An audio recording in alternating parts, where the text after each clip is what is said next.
Assalamualaikum warahmatullahi wabarakatuh.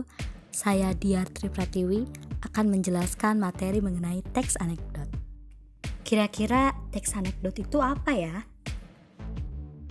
Jadi, teks anekdot merupakan suatu karangan atau cerita berdasarkan kejadian yang benar-benar terjadi di kehidupan nyata yang ditulis secara singkat dan mengandung unsur humor atau kelucuan di dalamnya. Kalau kalian pernah menonton stand up komedi, kira-kira begitulah teks anekdot. Adapun tujuan dari teks anekdot itu ditulis untuk mengkritisi, menyindir, maupun mengungkapkan kebenaran di balik suatu kejadian yang tengah terjadi di masyarakat. Selanjutnya ada ciri-ciri teks anekdot. Yang pertama itu faktual. Jadi topik yang dibicarakan pernah atau tengah terjadi di masyarakat. Yang kedua, biasanya menampilkan tokoh penting atau terkenal untuk menarik perhatian. Lalu yang ketiga, itu bertujuan untuk mengkritisi suatu fenomena atau kejadian atau tokoh. Yang keempat, teks anekdot seringkali dimanfaatkan sebagai media mengkritisi layanan publik di bidang politik, ekonomi, sosial, budaya, pertahanan, dan keamanan. Dalam teks anekdot juga berkisah tentang hal-hal yang bersifat humor atau lelucon.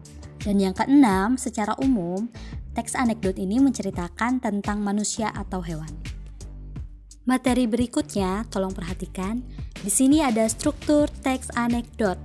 Ada 5 struktur. Yang pertama itu abstrak. Jadi abstrak ini berupa gambaran umum mengenai cerita. Jadi dalam abstrak ini berupa bagian pendahuluan dari teks anekdot.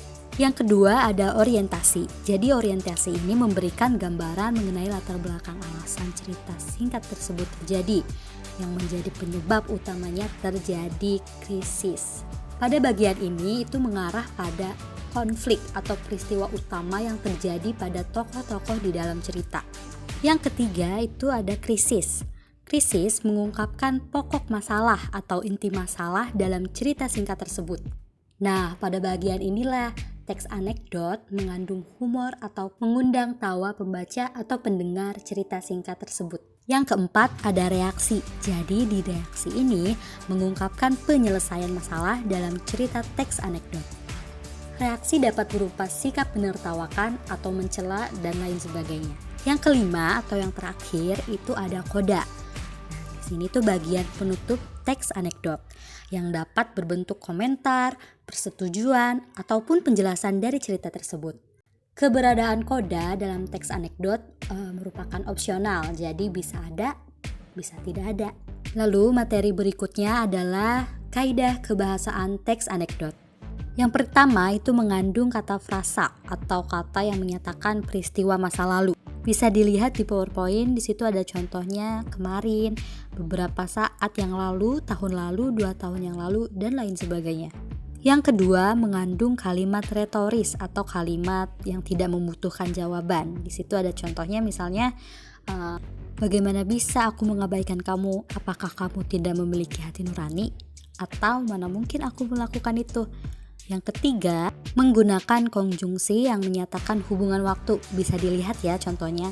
Di situ ada setelah, sementara, dan lain sebagainya. Yang keempat, mengandung kata kerja aksi. Misalnya memakan, mengambil, menaiki, mencemari, membaca, dan lain sebagainya. Yang kelima, mengandung kalimat perintah. Misalnya, tolong ambilkan berkas itu. Tolong tutup pintunya. Dan lain sebagainya. Yang keenam, mengandung kalimat seru. Misalnya, cantiknya gadis itu, bejat sekali koruptor itu, wah banyak sekali uangmu, dan lain sebagainya. Baik, di sini ada contoh teks anekdot dan strukturnya. Bisa kalian baca terlebih dahulu ya teks anekdot di atas atau di PowerPoint-nya. Kalian boleh mempause videonya agar lebih jelas membacanya. Di sini sudah ada teks anekdot yang sudah disesuaikan dengan strukturnya.